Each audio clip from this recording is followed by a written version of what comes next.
He's stealing that car! Security! The shout cut through the elegant murmur of the Tech Innovation Expo parking lot. 3 white security guards sprinted across the asphalt, surrounding Dominic Carter as he stood beside the most innovative vehicle in the VIP section. Dominic's fingers froze on the specialized key fob, its blue light pulsing with his suddenly racing heart. The world narrowed to the cold metal of handcuffs being yanked from a guard's belt and the dozens of eyes now fixed on him, judging, condemning, recording with raised phones. "On your knees, now!" The lid guard barked, hand hovering over his taser. "There's been a mistake," Dominic said, his voice steady despite the humiliation burning through him. "This is my vehicle. I designed it. I built it." The laughter that followed was worse than the accusation. Sharp, dismissive, rippling through the growing crowd of convention-goers in designer clothes. The California sun felt scalding against his skin, exposing him from all angles. "Yeah, and I'm Elon Musk," sneered the second guard, roughly grabbing Dominic's arm. The stench of the man's cheap aftershave invaded Dominic's nostrils as he was shoved against the very car he had spent 3 sleepless years perfecting. At 34, with 14 patents to his name, Dominic had grown accustomed to being underestimated. But this, being physically restrained in front of the very investors he'd come to meet, was a new kind of erasure that made his blood boil beneath his carefully composed exterior. Alexander Pierce, the executive director of the convention, pushed through the spectators, his expensive suit parting the crowd like water. His eyes swept over Dominic with casual dismissal. "What seems to be the problem here?" Pierce asked the guards, not Dominic. "Caught this one trying to break into the prototype vehicle, sir," the lead guard reported. "Claims he built it." Pierce's laugh was soft but devastating. "I know every creator, engineer, and CEO at this convention, and I assure you—" He finally looked at Dominic, his gaze lingering insultingly on his face rather than meeting his eyes. "You're not one of them." "My name is Dominic Carter, CEO of Carter Innovations," Dominic stated, each word precise despite the pressure on his shoulder. "I submitted my application 3 months ago and received confirmation. My ID and credentials are in my inside pocket." "Convenient," Pierce said with a smirk. "Anyone can print business cards. I personally review all breakthrough technology submissions." He gestured dismissively at the sleek vehicle. "This uses polymer-based energy storage that's still theoretical at best. No garage tinkerer could possibly—" "It's a polymer-based conductivity matrix," Dominic corrected, unable to let the technical error stand. "Not standard energy storage. The difference is fundamental." A flicker of uncertainty crossed Pierce's face before hardening into something uglier. "That's what I meant, obviously." He turned to the guards. "Take him to security. We'll sort this out away from our guests." As the lead guard yanked Dominic forward, a silver device tumbled from his pocket. Small, intricate, with glowing blue inlays that caught the sunlight in hypnotic patterns. It clattered to the ground. Pierce snatched it up, turning it over in his manicured hands. "What's this? Some kind of hacking device? Were you planning to steal proprietary technology along with the car?" Every instinct told Dominic to shout, to defend himself with the rage boiling inside. Instead, he straightened his shoulders and met Pierce's gaze with quiet intensity that made the older man take an involuntary step back. "That," Dominic said, his voice carrying clearly to every recording phone, "is the key to understanding everything you think you know about energy storage." His lips curved into the slightest smile. "And you're holding it upside down." 3 weeks earlier, Dominic hunched over his workbench in a converted warehouse on the outskirts of Oakland. The space smelled of solder and hot electronics, the comforting scent of creation that had become more home than his tiny apartment. Dawn light filtered through grimy windows, casting long shadows across prototype components. He hadn't slept. Again. His phone buzzed with a payment reminder, the 3rd this month. Dominic ignored it, focusing on the delicate circuit before him. His fingers, steady despite the exhaustion, manipulated components invisible to the untrained eye. This was the 73rd iteration of the control module. The previous 72 had failed in testing. "You can't afford number 74, he muttered to himself. The final mortgage notice for the workshop lay unopened on his desk, its red lettering visible through the thin envelope. 30 days until they took everything. His phone rang. His grandmother. The only call he would always answer. "Morning, Grams," he said, trying to inject energy into his voice. "Don't you morning me, Dominic James Carter. I know that voice. You haven't slept." Eloise Carter's voice carried the weight of her 83 years, but lost none of its authority. Dominic glanced at the photo taped beside his workstation, a younger Eloise standing proudly beside Harold Carter in front of the mechanic shop they'd built from nothing in 1960s Detroit. The business that had put Dominic through MIT before a neighborhood revitalization project seized it through eminent domain. "How's the treatment going?" Dominic asked, changing the subject. Eloise's soft cough spoke volumes. "Same as always. Expensive." The weight of responsibility pressed down on Dominic's shoulders. His grandmother's medical bills had depleted her savings 2 years ago. His innovations should have made millions by now. "The investors will come through this time," he said, more to himself than to her. "The convention is in 3 weeks." "And if they don't?" Eloise asked, gently. "Dominic, sometimes I wonder if you're fighting the wrong battle. Any major company would hire me to develop their ideas instead of mine, put me in a lab where they can take credit for my work." The bitterness in his voice surprised even him. "I'm sorry, Grams, I didn't mean to snap." "You get that fire from me," she said, her tone softening. "Your grandfather used to say I was too stubborn to bend, even when the wind was strong enough to snap me in half." Did he regret it? Building something of his own instead of working for someone else? Not once, not even at the end. Her voice grew distant with memory. "He used to say dignity isn't what others give you. It's what no one can take away." After the call, Dominic returned to the control module with renewed focus. He activated the testing sequence, holding his breath as it cycled up. The diagnostic panel flashed green across all parameters. For the first time in 73 attempts, success. Dominic's hands trembled as he integrated the module into his creation, a revolutionary energy storage system that made his prototype vehicle possible. His authentication system recorded every aspect of the startup sequence, the custom digital signature he'd built into every component, proof of creation that no one could dispute. His phone buzzed again. An email from the Tech Innovation Expo confirming his application was under review. The same response he'd gotten for 3 months. No booth assignment, no exhibitor credentials. Dominic scrolled through his dwindling bank account. The remaining funds wouldn't cover next month's rent for both the workshop and his apartment. A final notice from his grandmother's medical provider warned of service discontinuation. The ticking clock grew louder. Across town, in gleaming offices overlooking the bay, he'd sat through 14 venture capital meetings in the past year. Always the same responses. "Fascinating concept, but we're looking for founders with more institutional backing. Have you considered partnering with an established name in the industry?" Translation: "We don't fund people who look like you." Dominic carefully packed the authentication device, a sleek silver object with blue inlays that contained every patent, every test result, every proof of his innovation. His insurance policy against the theft of his ideas. 30 days until financial collapse. 3 weeks until the convention.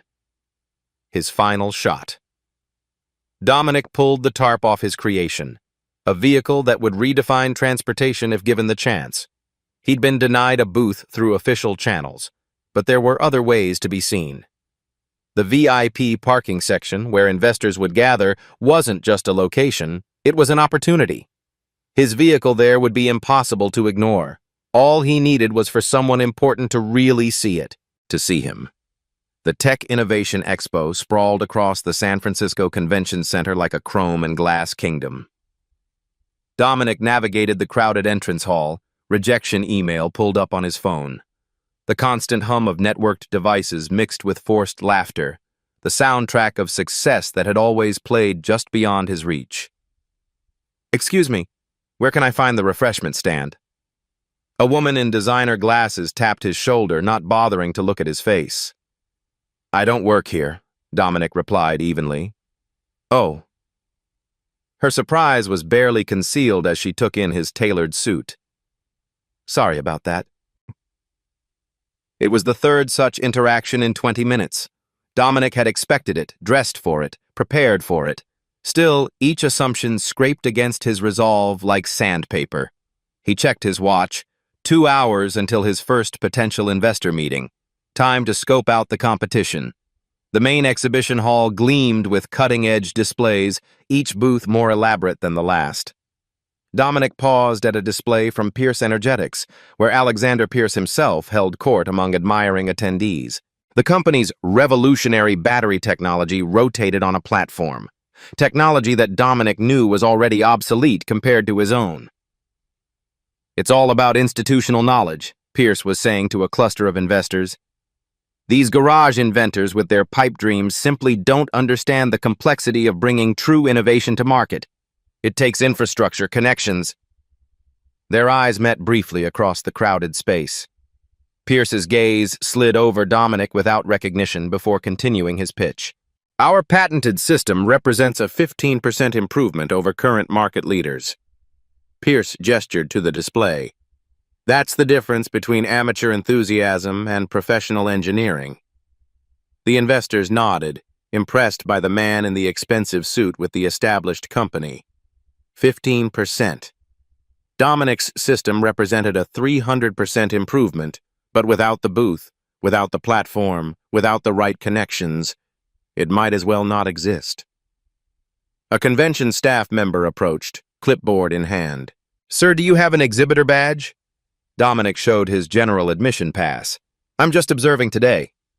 "The exhibitor demonstrations are for potential investors and verified industry professionals." Her tone made it clear which category she believed Dominic fell into. "Do you have business credentials?"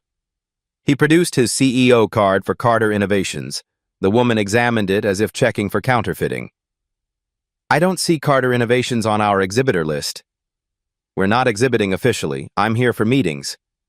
As she walked away, Dominic overheard her speaking into her radio. "Security check on Section 5, non-exhibitor asking questions about the Pierce display." By noon, Dominic had been mistaken for staff 4 more times, had his credentials questioned twice, and watched as 3 potential investors who had agreed to meet suddenly found scheduling conflicts. The convention center's air conditioning felt insufficient against the heat of repeated rejection. He retreated to a quiet corner to regroup, checking his phone.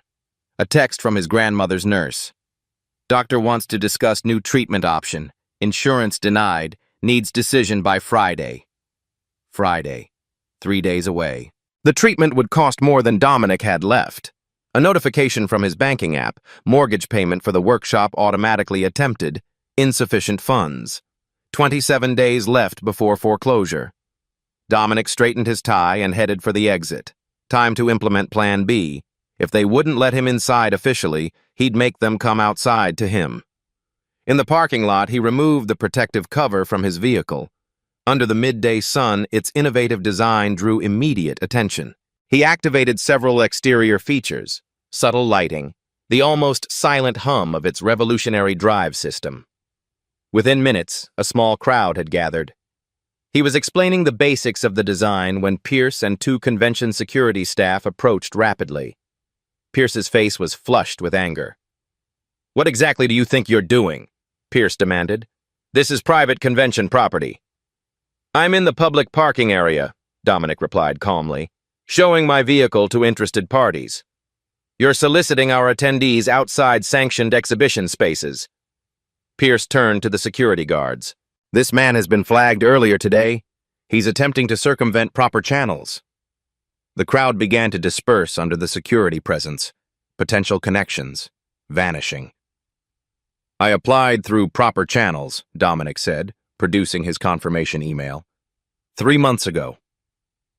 Pierce barely glanced at the phone. Applications are subject to committee approval. Yours was evidently found wanting. On what grounds? Credibility, experience, verification of claims. Pierce smiled thinly. We can't have just anyone claiming revolutionary technology without proper vetting. Dominic gestured to his vehicle. The proof is right here. Test it yourself. That won't be necessary. Pierce nodded to the security guards. Please escort Mr. Carter off the premises. If he returns without proper credentials, he'll be trespassing. You can't do this, Dominic said, anger finally seeping into his voice. This is a public event. It's a private convention on private property. Pierce leaned closer, lowering his voice. And between us, Carter, people like you coming in with wild claims give legitimate innovators a bad name. There's a proper way to enter this industry, and this isn't it. People like you. The words hung in the air between them. As the guards escorted him toward the exit, Dominic noticed something wrong with his car. The protective covering for the authentication port had been pried open, the security seal broken. My car's been tampered with, he said, pulling away from the guards. Pierce blocked his path. Now you're making accusations? Perhaps it's time to involve the police. Dominic hesitated. A police report meant hours of delay, missed meetings, and likely nothing would come of it. More critically, it would mean public records that potential investors might find during due diligence. Fine, I'm leaving, Dominic said, returning to his vehicle. A quick check confirmed his fears. Someone had attempted to access his system. As he drove away, Pierce's voice carried across the parking lot. And don't bother coming back tomorrow. Your vehicle is not welcome on convention property. At a stoplight, Dominic checked his phone. All 3 investor meetings had canceled within the last hour. No explanations given. He punched the steering wheel, the pain in his knuckles a welcome distraction from the knot in his chest. Years of work, every resource exhausted, his grandmother's treatment hanging in the balance, all circling the drain because the system was designed to exclude people like him. No, he said aloud to the empty car. Not this time. He pulled over and made a call to the one person who might still be able to help, his former professor from MIT, Dr. Elaine Winters. Her voicemail picked up. Dr. Winters, it's Dominic Carter. I need advice. Pierce Energetics is blocking me from the expo, and I think they tried to access my prototype. I'm running out of options. Please call me back. Dominic drove aimlessly through San Francisco's evening traffic, the city's lights blurring through a haze of exhaustion. His phone lay silent on the passenger seat. No returned calls from Dr. Winters. No miracle solutions appearing. The taste of defeat was metallic in his mouth. He parked near a small cafe in the Mission District. Inside, the rich aroma of fresh coffee momentarily masked the scent of failure that seemed to cling to him. The usual, Dom? Asked Lucia, the owner who had watched Dominic come in late at night for years. As Lucia brought over his coffee, she studied his face. That bad, huh? Worse, Dominic admitted. They wouldn't even let me through the door. Their loss, though that doesn't help your bank account. Or my grandmother's treatment, he added quietly. Alone with his thoughts, Dominic pulled out his tablet and began reviewing the security logs from his vehicle. Someone had definitely attempted to access his control systems during the convention. He was so absorbed in the data that he almost missed the woman sliding into the booth across from him. Your authentication system has an elegance I've rarely seen in practical applications, she said without preamble. Dominic looked up, startled. The woman before him was in her early 60s, silver hair cut in a precise bob, eyes sharp behind titanium-framed glasses. She wore no makeup and no jewelry except a worn MIT-class ring, identical to the one Dominic kept in his desk drawer. Dr. Winters, he said, surprise evident in his voice. You got my message. I did. Then I did some digging. Elaine Winters gestured to his tablet. Your prototype caused quite a stir in the parking lot today. Several of my colleagues texted me about it. Dominic's former professor had been his toughest critic and staunchest advocate during his years at MIT. Now she headed the Advanced Energy Research Institute, a position that carried enormous influence in the industry. "Pierce had me thrown out," Dominic said, the humiliation still fresh.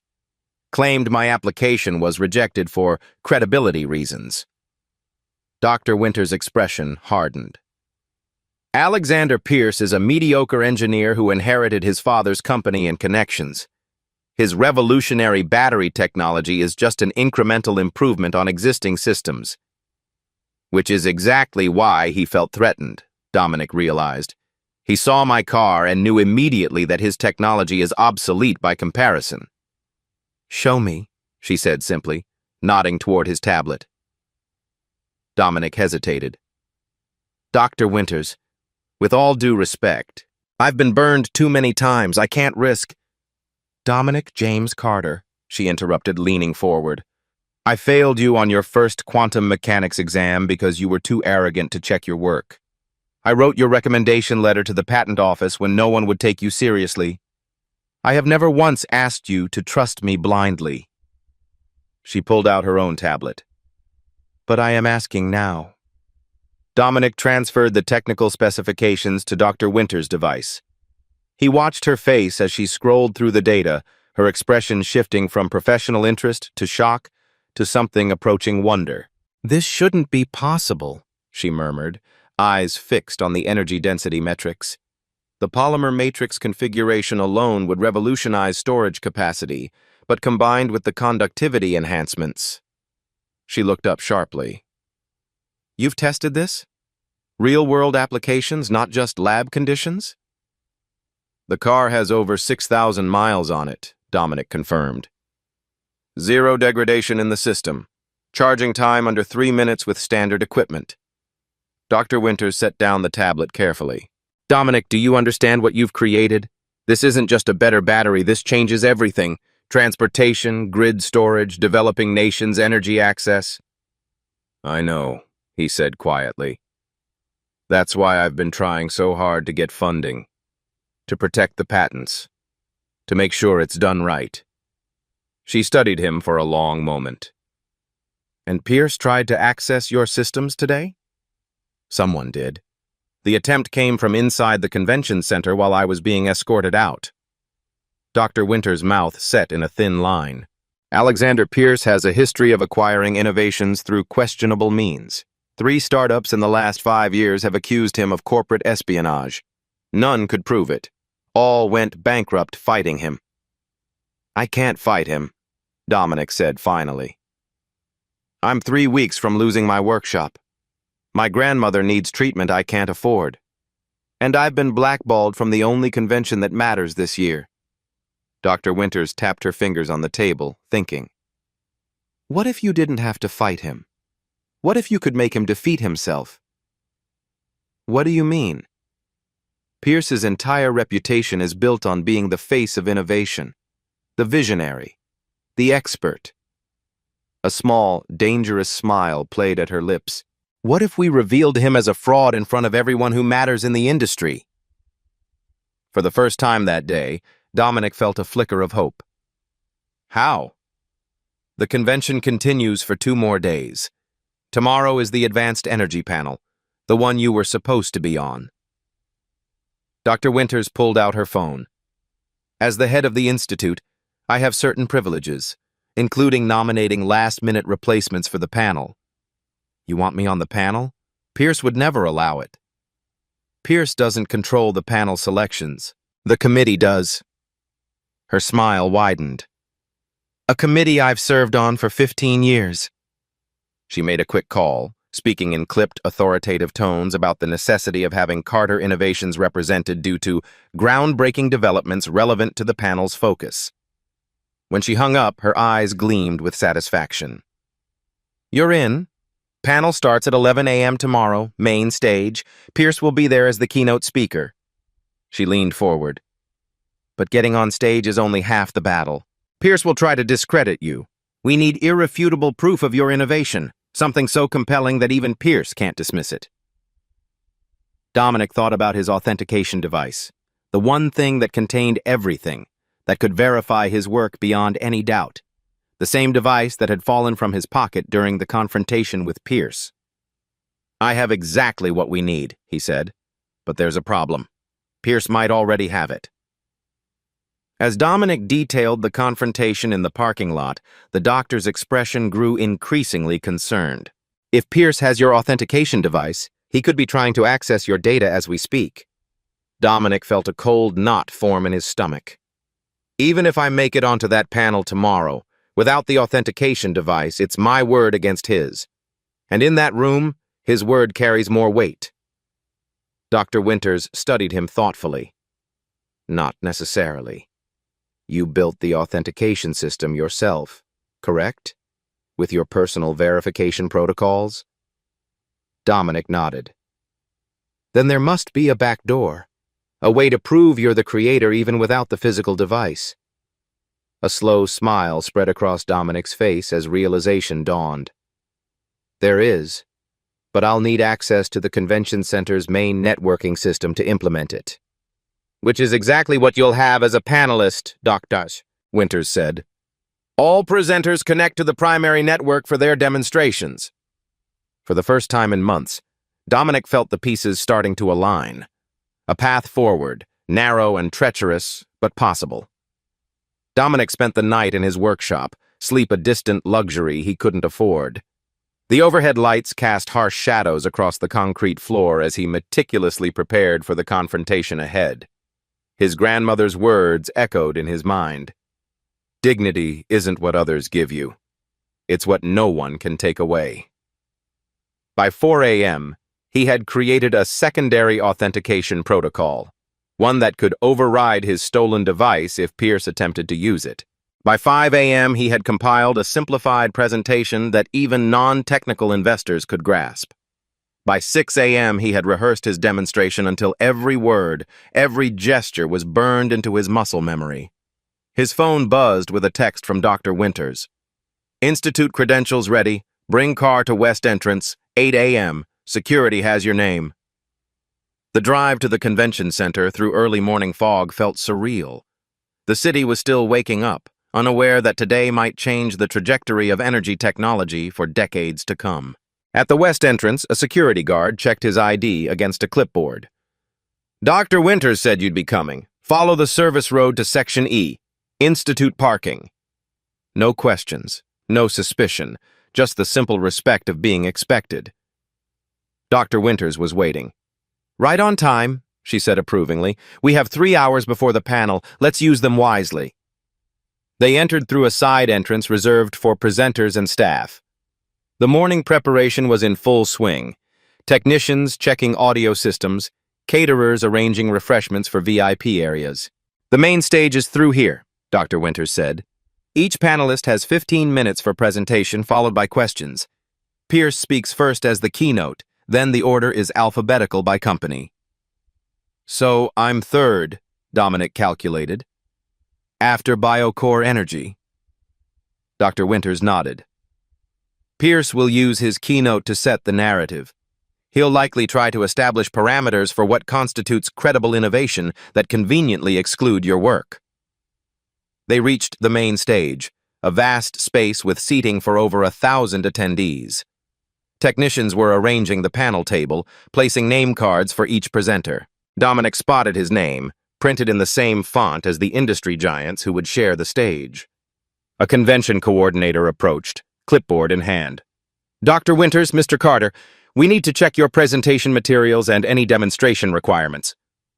Dr. Winters handled the conversation smoothly, explaining that Carter Innovations would require vehicle access for demonstration purposes. The coordinator made notes, occasionally glancing at Dominic with barely concealed skepticism. "We don't typically allow vehicles on stage," she said. "The demonstration area at stage right has reinforced flooring specifically for heavy equipment," Dr. Winters countered. "I've seen vehicles displayed there at previous conventions." The coordinator hesitated. "I'll need to get approval." "Of course," Dr. Winters smiled thinly. "I'm sure you wouldn't want to explain to the committee why Pierce Energetics was allowed their demonstration equipment last year, but Carter Innovations is being denied equal treatment." As they worked through the technical setup, Dominic felt the hair on the back of his neck rise. He turned to find Alexander Pierce standing at the edge of the stage, watching them with cold calculation. "Dr. Winters," Pierce acknowledged with forced cordiality, "this is an unexpected development." "Alexander," she replied coolly, "I believe you've met Dominic Carter." Pierce's smile didn't reach his eyes. "Briefly, though I didn't realize he had such influential supporters." "Innovation speaks for itself," Dr. Winters said, "as today's panel will demonstrate." Pierce's gaze shifted to Dominic. "Indeed, though I was surprised to see Carter Innovations added so last minute. The vetting process is usually quite thorough." "My credentials were submitted 3 months ago," Dominic said calmly, "along with full technical documentation." "Yes, well, the committee has standards, safety protocols, verification requirements." Pierce straightened his already perfect tie. "We can't have just anyone making extraordinary claims without extraordinary proof." "I couldn't agree more," Dominic replied, meeting Pierce's gaze steadily. Something flickered in Pierce's expression, uncertainty perhaps, or concern. He hadn't expected this calm confidence. "Well," Pierce said finally, "I look forward to your presentation." He turned to leave, then paused. "Oh, I nearly forgot. Security found this yesterday." He reached into his pocket and produced Dominic's authentication device. "I believe it belongs to you." Dominic took the device, keeping his face carefully neutral despite the alarm bells ringing in his mind. The casing had been subtly altered, evidence of tampering. "Thank you," he said simply. After Pierce left, Dr. Winters leaned closer. "He's giving it back. Why?" Dominic examined the device more carefully. "Because he's already copied what he thinks is important, but he doesn't understand how it works." A small smile played at his lips. "This is actually perfect. Now we have both the original and my backup protocol." As the panel start time approached, Dominic received a text that sent ice through his veins. "Treatment denied again. Need 175K by Friday or discontinuing service. I'm so sorry. Nurse Jenkins." His grandmother's treatment. 3 days away. The final deadline. Simultaneously, an email notification appeared from his bank. Foreclosure proceedings initiated on property at 1450 Harbor Workshop. The timing couldn't be coincidence. Someone, Pierce most likely, had been digging into his finances, applying pressure at the most vulnerable points. Dr. Winters noticed his expression. "What is it?" Dominic showed her the messages. "They're closing all my escape routes." Her face hardened. "Then we make sure you don't need to escape. You break through." The convention lights dimmed, signaling 10 minutes until the panel began. Backstage, Dominic could hear the growing murmur of the audience. Hundreds of the most influential people in the energy sector gathered to witness either his triumph or his destruction. He checked his phone one last time and saw a new message from his grandmother. "Whatever happens today, you've already won by staying true to yourself. Now show them what a Carter can do." The spotlights felt like interrogation lamps as Dominic took his seat at the panel table. The vast auditorium hummed with the whispers of 1,000 industry leaders, all wondering who this last-minute addition was and why he warranted a place among titans. Pierce sat at the center position, the keynote speaker's privilege. His custom-tailored suit and practiced smile projected absolute confidence. "We begin with our keynote address," the moderator announced. Alexander Pierce, CEO of Pierce Energetics, on institutional innovation, why the future belongs to established research frameworks. Pierce approached the podium to enthusiastic applause. His presentation was calculated, slides appearing with perfect timing as he outlined the responsible path to energy innovation. True breakthroughs, Pierce emphasized, require the infrastructure that only established companies can provide. The days of the garage inventor changing the world are romantic but outdated. He displayed a slide showing Pierce Energetics' latest battery technology. Our newest energy storage solution represents a 15% improvement over industry standards.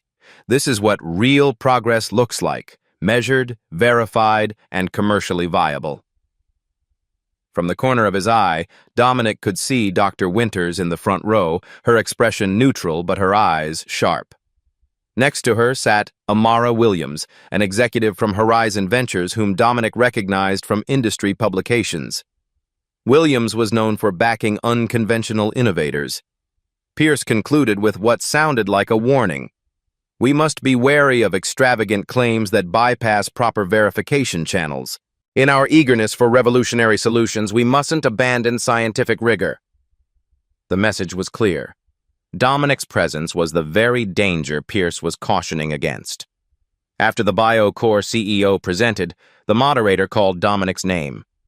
The soft hum of his prototype vehicle's system activating filled the momentary silence as a technician guided it into the demonstration area. The distinctive design immediately drew attention, sleek, unconventional, visibly different from anything in production. Dominic approached the podium, the weight of everything at stake settling into a strange, focused calm. "Good morning," he began, his voice steady. "My name is Dominic Carter, founder of Carter Innovations. I'm here today because energy storage isn't just about incremental improvements. It's about transformational change." He gestured to his vehicle. "What you're looking at isn't just a car. It's a fundamentally new approach to how we store and use energy." The audience's attention sharpened. Even those who had been checking emails looked up. "We've been told that 15% improvements represent meaningful progress," Dominic continued, the subtle reference to Pierce's claim not lost on the audience. "I'm here to demonstrate a 300% improvement, with commercial applications ready for implementation today." A murmur rippled through the crowd. On stage, Pierce shifted in his chair, his expression carefully neutral. Dominic moved away from the podium toward his vehicle. "Rather than tell you about theoretical potential, I'll show you actual results." He activated the vehicle's holographic display system with a gesture only the creator would know. A three-dimensional blueprint materialized in the air, rotating to show the internal components with Dominic's name embedded in the design. The soft hum of advanced technology silenced the whispers instantly. The polymer-based conductivity matrix at the heart of this system solves three fundamental problems in energy storage, Dominic explained, highlighting components. First, energy density. Our system stores 3 times more energy per cubic centimeter than the best current technology. The hologram shifted to show comparative metrics, data flowing in real time from the vehicle's systems. Second, charging speed, full capacity in under 3 minutes using standard equipment, not specialized charging stations. In the front row, Amara Williams leaned forward, her interest visible even from the stage. And third, sustainability. Our components are fully recyclable and contain no rare earth elements, making mass production both environmentally and economically viable. Pierce raised his hand, interrupting. "If I may, these claims are precisely what I cautioned against in my keynote. Without peer-reviewed verification, these numbers are merely—" "An excellent point," Dominic interjected smoothly. "Which is why I've brought the verification with me." He held up the authentication device Pierce had returned earlier. "This contains the complete development history, test results, and patent documentation. But more importantly, Dominic connected it to the convention's main system. It contains a direct challenge." The holographic display expanded, now visible to the entire auditorium. "My authentication system is designed to verify the true creator of this technology. It poses 3 technical questions that only the actual inventor could answer correctly." Dominic turned to face Pierce directly. "Mr. Pierce, your company has claimed expertise in polymer-based energy storage. These questions address the fundamental principles behind my innovation, principles any genuine expert in the field would understand." The auditorium went completely still. Even the air conditioning seemed to hold its breath. Pierce's smile hardened. "This is highly irregular. The panel format doesn't include cross-examination." "It's not cross-examination," Dominic replied. "It's verification. Exactly what you called for in your keynote. Question 1, Dominic continued. In a polymer-based conductivity matrix, what effect does molecular chirality have on electron flow across temperature gradients? The question appeared on the holographic display. Industry experts would recognize this as fundamental for anyone working in the field. Pierce hesitated. The right-handed configuration naturally enhances conductivity. A red indicator flashed. Incorrect. Question 2, Dominic continued. When scaling a prototype matrix to commercial applications, which factor presents the greatest engineering challenge? Pierce's answer came more quickly but with less certainty. Heat dissipation across connection points. Another red indicator. Wrong again. Investors began typing furiously on their devices.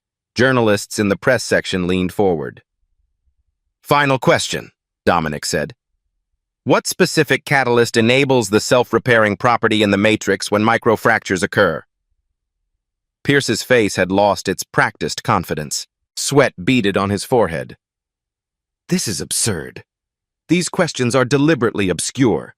They're the foundational principles of the technology you claimed expertise in, Dominic replied. The same technology your security team attempted to access from my vehicle yesterday. A gasp rippled through the audience. Pierce's face flushed red. That's an outrageous accusation. Is it? Dominic connected his secondary authentication protocol. My system records all access attempts. Yesterday at 3:42 p.m., while I was being escorted from the premises, someone attempted to breach my protocols using Pierce Energetics network credentials. The evidence appeared on the display. Login attempts, IP addresses, timestamps, irrefutable digital fingerprints. Furthermore, Dominic continued, the device you returned to me shows clear signs of tampering. Fortunately, the actual data is secured by biometric encryption that only responds to the true creator. Absolute silence fell over the crowd. Dominic turned back to his vehicle. Now, let me demonstrate what my innovation actually does. He activated the central system, and the vehicle hummed to life. Energy metrics appeared, showing capacity, charging rate, and efficiency, all far beyond what Pierce had claimed as cutting edge. 300% improvement isn't incremental, it's transformational. Dominic's voice carried clearly. This isn't about competing with existing technologies. It's about making them obsolete. He conducted a live charging demonstration, the system reaching full capacity in under 3 minutes. The technical achievement was undeniable, even to skeptics. Energy storage has been the critical bottleneck in our transition to sustainable power, Dominic explained. This technology removes that bottleneck entirely. Industry publications were already posting updates. The hashtag #CarterInnovation began trending on social media. Dominic concluded by addressing the audience directly. Innovation doesn't belong exclusively to institutions. Sometimes transformation comes from perspectives that established systems overlook or actively exclude. His allotted 15 minutes had expired, but no one moved to stop him. I created this technology in a workshop scheduled for foreclosure in 27 days. I developed it while being consistently told that people like me don't belong in this industry. I perfected it to help my grandmother access medical treatment that costs more than I've ever had in my bank account. Dominic's voice remained steady, but the emotion behind his words was palpable. Innovation isn't about institutional pedigree. It's about solving real problems for real people. As Dominic returned to his seat, the silence held for 3 heartbeats before the auditorium erupted in applause. Not the polite acknowledgement given to previous speakers, but a genuine, thunderous response that seemed to shake the very stage. Pierce remained frozen in his chair, his face a mask of fury and dawning realization that his reputation was unraveling in real time before the entire industry. When the moderator finally restored order and opened the floor for questions, every hand in the audience shot up. The first recognized was Amara Williams from Horizon Ventures. Mr. Carter, she said, Horizon Ventures would like to discuss immediate funding options. Would you be available directly after this panel? Before Dominic could respond, 3 more investors made similar requests. The tide had turned so completely that even Pierce didn't attempt to regain control of the narrative. The hours following Dominic's presentation passed in a blur of handshakes and hastily arranged meetings. The convention center's exclusive VIP lounge, a space Dominic had been barred from just yesterday, now opened its doors as investors and industry leaders clamored for his attention. Notification sounds from dozens of phones created a constant symphony as clips of Pierce's humiliation and Dominic's triumph spread across social media. Dominic Carter was trending nationally, alongside #Energy Revolution and #Pierce Fraud. Your authentication system recorded everything, Amara Williams said, scrolling through the data. Pierce's team made 3 separate attempts to access your technology. That's not just corporate espionage, it's potentially criminal. I'm not interested in a legal battle, Dominic replied. I want to build something, not tear someone else down. Williams studied him with newfound respect. That's precisely why Horizon Ventures is prepared to offer full Series A funding at a $250 million valuation, with you retaining controlling interest and position as CEO. The figure momentarily robbed Dominic of speech. 2 days ago, he'd been counting the hours until bankruptcy. We move quickly when we see transformational technology, Williams continued. We can sign today and transfer initial funds within 48 hours. There's one condition, Dominic said. The Horizon Foundation's medical program. I want my grandmother enrolled immediately. Williams smiled. Already done. The Foundation's director called the hospital an hour ago. Your grandmother's treatment begins tomorrow, fully covered. Dr. Winters navigated through the throng of well-wishers. You've caused quite the paradigm shift, she said. The committee has received 17 complaints from Pierce, all denied. How bad is it for him? Dominic asked. 4 board members have called for an emergency meeting. 2 major investors have publicly distanced themselves. The stock is down 18% and falling. Dr. Winters showed no sympathy. He made his choices. A commotion near the lounge entrance drew their attention. Alexander Pierce stood arguing with security, demanding access to the VIP area his badge had always granted him without question. Sir, we need to verify your credentials, the security guard explained with barely concealed satisfaction. Pierce's face flushed with humiliation as he was held at the perimeter of the very inner circle he'd fought to control. Dominic stood and approached the entrance. Let him in, he told the security guard. Pierce straightened his jacket as he entered. The crowd parted for the confrontation everyone had been anticipating. Come to gloat?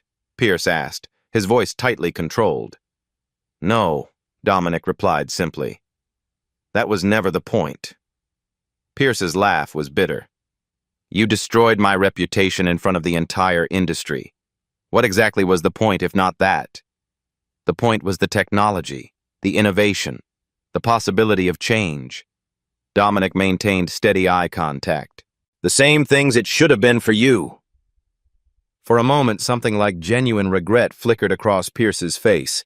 Then it hardened into calculation. I'd like to propose a partnership, Pierce said loudly. Pierce Energetics has the manufacturing infrastructure your innovation needs. Together we could— No, Dominic interrupted gently. I think we have fundamentally different approaches to innovation, Mr. Pierce. Don't be a fool, Pierce hissed. You may have won today, but you have no idea how this industry really works. The infrastructure, the supply chains, the political connections, you'll hit walls you don't even know exist. Then I'll build new paths, Dominic replied. But I won't compromise on how this technology enters the world. You'll regret this decision. I don't think I will. Dominic extended his hand. Good luck with your next 15% improvement. Pierce stared at the offered hand, then turned and walked away. The crowd parted again, this time with palpable disdain rather than deference. The king had been dethroned in full public view. 6 months later, Dominic stood in the expanded Carter Innovations headquarters, a renovated industrial complex in the same Oakland neighborhood as his original workshop.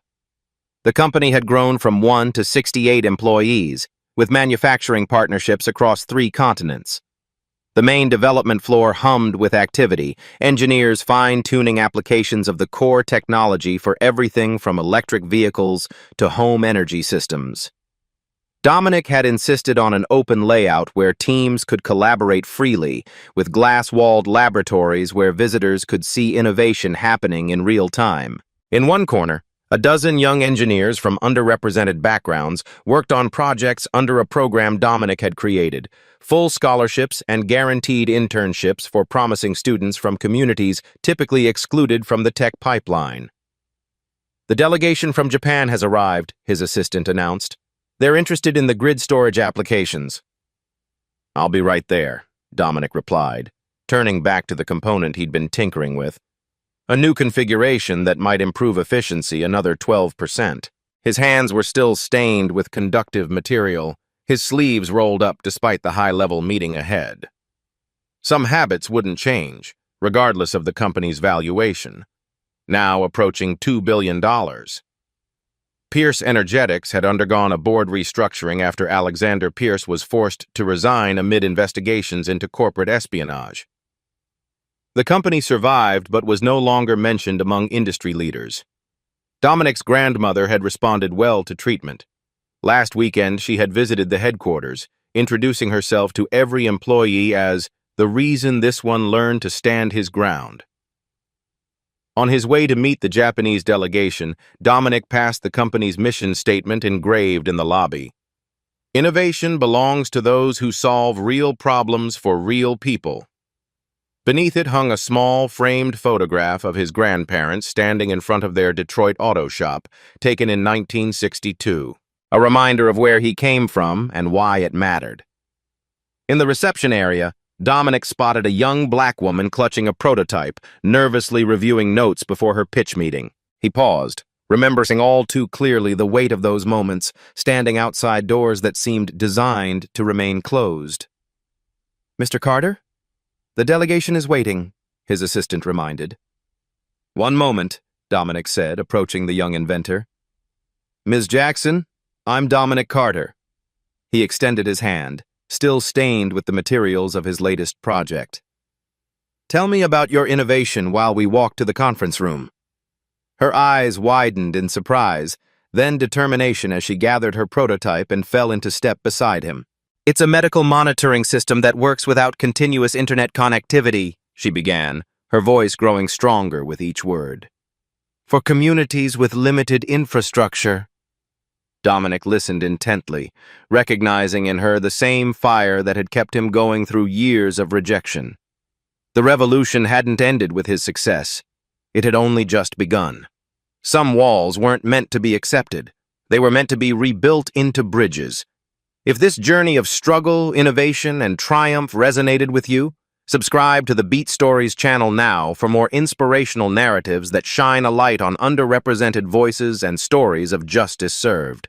Hit that like button if you believe in breaking down barriers and rebuilding them into bridges. Share this video with someone who needs to be reminded that dignity isn't what others give you. It's what no one can take away. Join our growing community of storytellers and story lovers at Beat Stories, where we turn real-life moments of injustice into powerful tales of vindication.